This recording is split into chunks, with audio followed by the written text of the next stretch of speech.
I froze outside the kitchen door. My brother's voice cut like broken glass. I can't wait for Emily to leave. My father's laugh followed, low and sharp. Not until she clears the $20,000 mortgage. The words slammed into me harder than any fist. So that's what I was to them. Not a daughter. Not a sister. Just a walking checkbook. I leaned against the wall, my chest tight, air burning in my lungs. Two people I loved, plotting my exit like I was a burden, a temporary guest. And they didn't know I was listening. My name is Emily Carter. And from wherever you're watching this, stay with me. Because I need to ask you something. Have you ever been treated like a stranger in your own family? I pushed the door open a crack and saw my dad's crooked smile, my brother hunched over the counter, whispering venom with every word. My hands shook, but I forced them still. They wouldn't see me break. Not tonight. I had been planning his birthday party for weeks. Balloons, streamers, his favorite bourbon tucked away for the toast. I thought I was building memories. But in that instant I realized I was building something else. A stage. They laughed again. My brother muttered, "Once she's gone, this place is ours." I shut the door quietly, so quietly it was almost tender.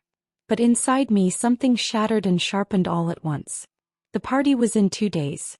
And suddenly it wasn't just a celebration anymore. It was going to be my stage for the truth. The night I would raise a glass and burn the mask off every smiling face at that table. The morning after their words poisoned the air, I woke up different. I wasn't Emily the caretaker. I wasn't Emily the obedient daughter. I wasn't even Emily the sister who always cleaned up the mess. I was a storm waiting to break. The house smelled of coffee and dust when I walked downstairs. My brother sat at the table scrolling his phone, his face lit by the blue glow, the same lips that hissed my dismissal last night. Dad sat across from him, humming, casual, like nothing ugly had slipped between them. "Morning, Em," Dad said, his voice coated with fake warmth. I smiled back, the kind of smile you practice in the mirror when you want people to stop asking questions. Because now I had questions of my own. And answers that would cut deeper than they ever imagined. I poured my coffee, my hands steady, though inside I was rehearsing. The toast. The silence. The look on their faces when truth hit like glass shattering against hardwood. I had 2 days until the party. 2 days to take the humiliation they whispered in the kitchen and turn it into fire. I walked past them, my bare feet brushing against the cool tile, every step measured, cinematic. In my head I saw it already. The clinking glasses, the hush in the room, my words dripping into their ears like venom disguised as honey. But first, I needed receipts. Literal ones. Because what's revenge without proof? Upstairs I pulled open the drawer where I kept the mortgage papers. Every bill, every check stub, every sacrifice I had made while they lounged in comfort.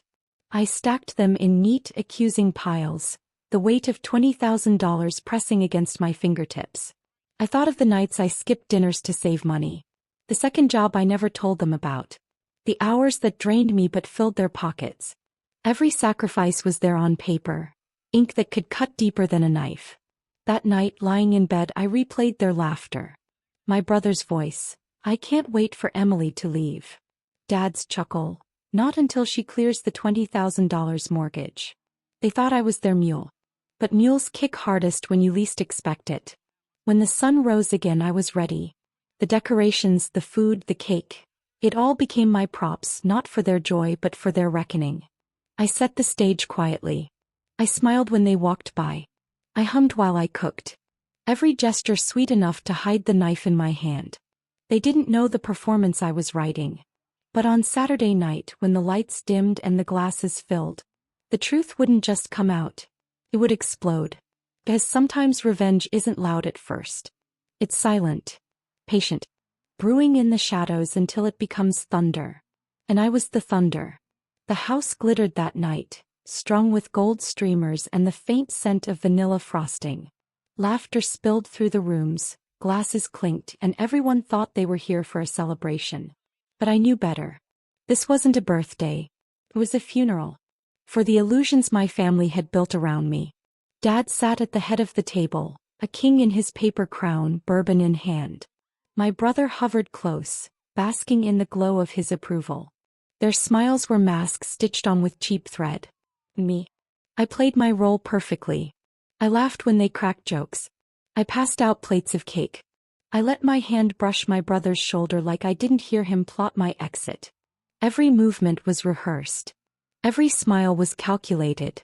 But under the surface my heart pounded like war drums. Because I had the evidence tucked neatly inside a cream-colored envelope resting in my purse. $20,000 of sacrifice, printed in black and white. Proof of every night shift, every skipped meal, every dream I'd put on hold so they could keep a roof over their heads. And tonight I would use it like a blade. The crowd leaned in as Dad cleared his throat, raising his glass. "To family," he said. His words echoed with a cruel irony, knowing what he really thought of me. Glasses lifted. Cheers rang out. I smiled, swallowing the bitterness that rose like bile. When it was my turn I stood. My dress brushed against my knees, my hands steady on the stem of the wine glass. The chatter softened, eyes turning toward me expectant. I let the silence stretch. It wrapped around the room like a noose. "Hi, Dad," I began, my voice smooth, almost sweet. "The man who taught me how to ride a bike, how to keep a steady hand, how to sacrifice." He smiled at that, proud, oblivious. But I wasn't talking about him anymore. Some of you may not know this, but for the last few years, I've been quietly handling something. I paused, let my eyes flick to my brother, then back to Dad. The mortgage. $20,000. Paid off in full. A murmur rippled through the guests. Dad froze, glass halfway to his lips. My brother's smirk faltered just for a second. And I wasn't done. I thought I was doing it out of love. Out of loyalty. Out of family. But sometimes, I tilted my head, my eyes narrowing. Sometimes family forgets who bleeds for them. The silence cracked like glass under pressure. I lifted the envelope, the paper whispering in the air. Here's every receipt. Every dollar. Every piece of proof that I carried this house while others. I let my eyes lock on my brother, waited for me to leave. The room went dead quiet. I could feel their stares slicing through us, heavy, judgmental. Dad's smile was gone. My brother's jaw clenched tight. Me. I sipped my wine, slow and steady, savoring the taste of the storm I had just unleashed. Because the truth wasn't just spoken. It was dropped like a bomb. The envelope landed on the table with a soft thud, but the silence it created was deafening. Forks stilled. Glasses hovered midair. Every guest's eyes shifted between me, my father, and my brother like they were watching a live grenade tick down to zero. Dad's face hardened first. The bourbon glow drained from his cheeks, leaving him pale and cold. My brother, he couldn't hide his rage. His nostrils flared, jaw grinding like he was chewing glass. "You didn't need to do that," Dad muttered, his voice low, dangerous. I tilted my head. "Didn't I? I guess I misunderstood when you laughed about me being nothing more than a walking wallet." A ripple of gasps moved through the guests. Someone coughed awkwardly, another shifted in their seat. But I didn't care about them. My eyes were locked on the men who had branded me disposable.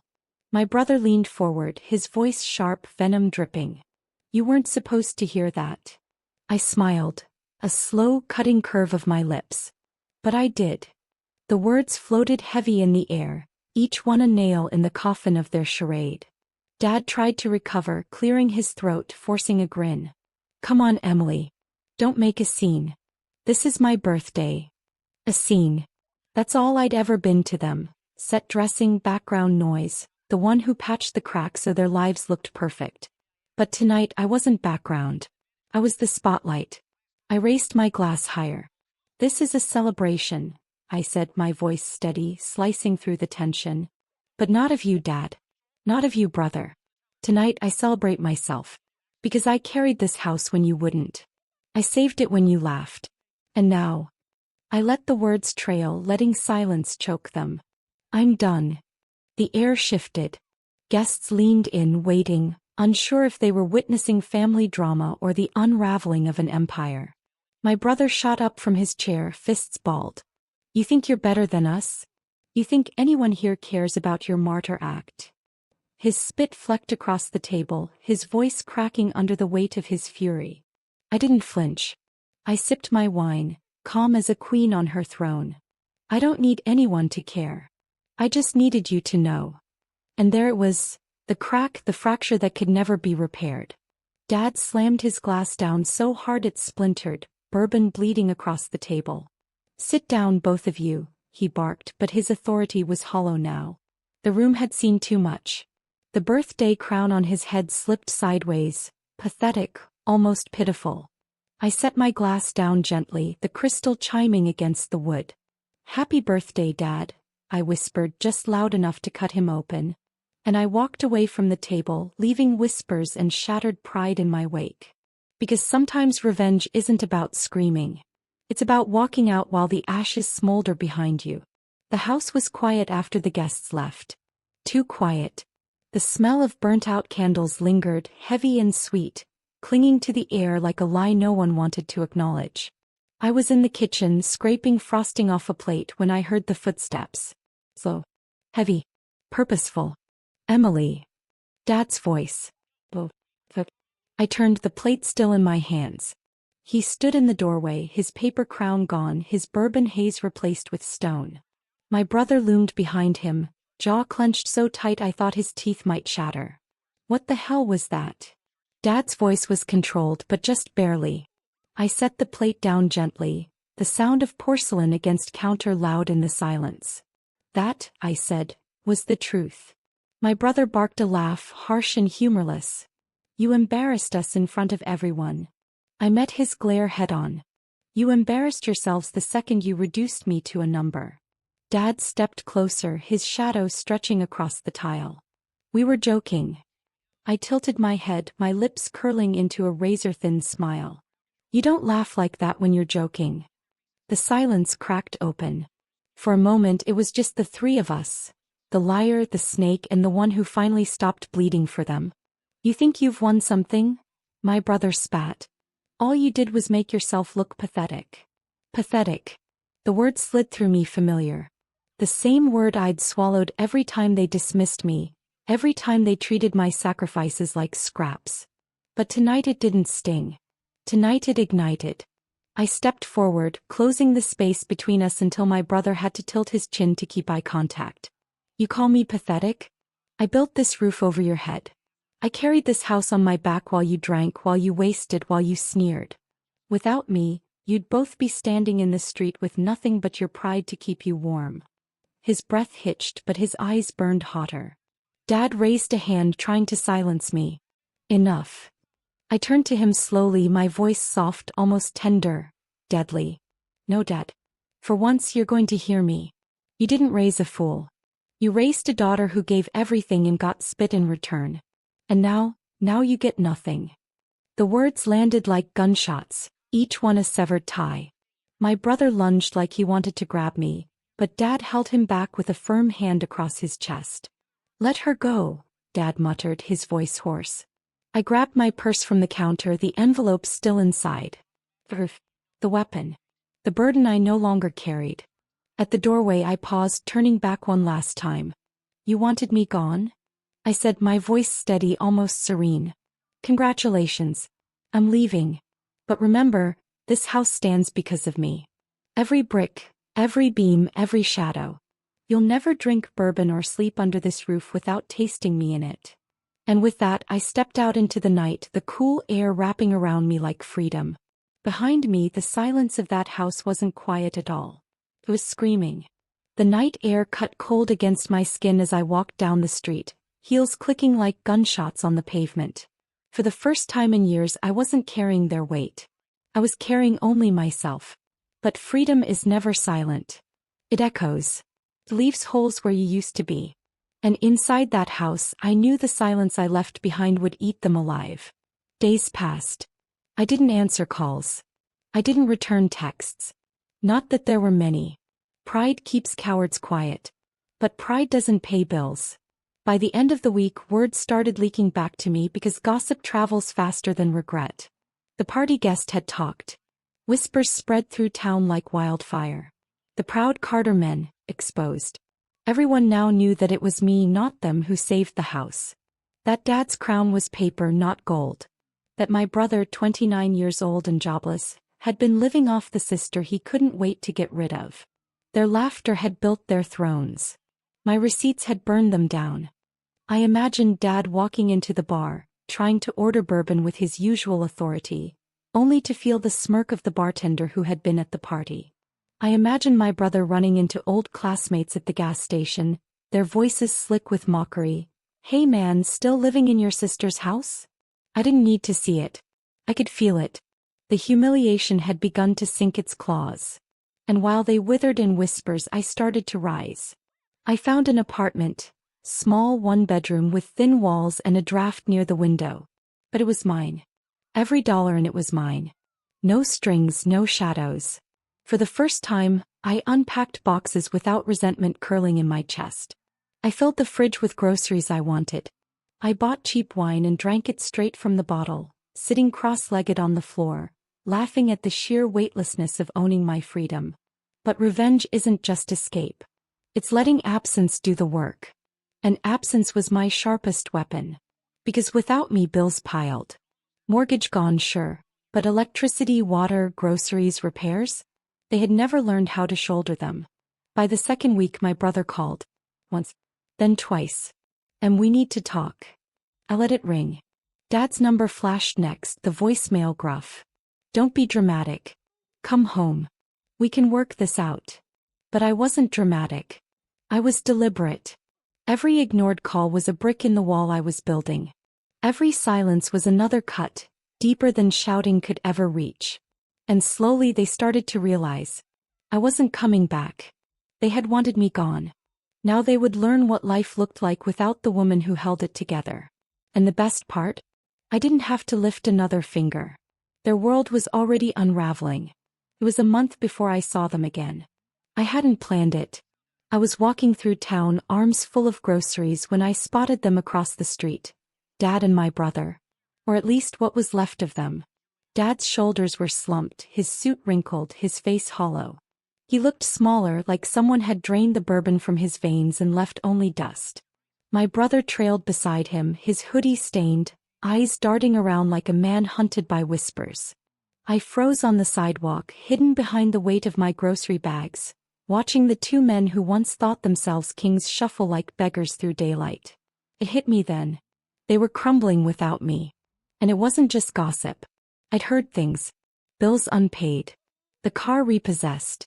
Dad banned from his favorite bar after trying to walk out on a tab. My brother begging for work, turned down at every corner because everyone knew the story. I hadn't ruined them with fire. I had ruined them with exposure. The truth is a rot. Once it's in the wood, the whole house caves.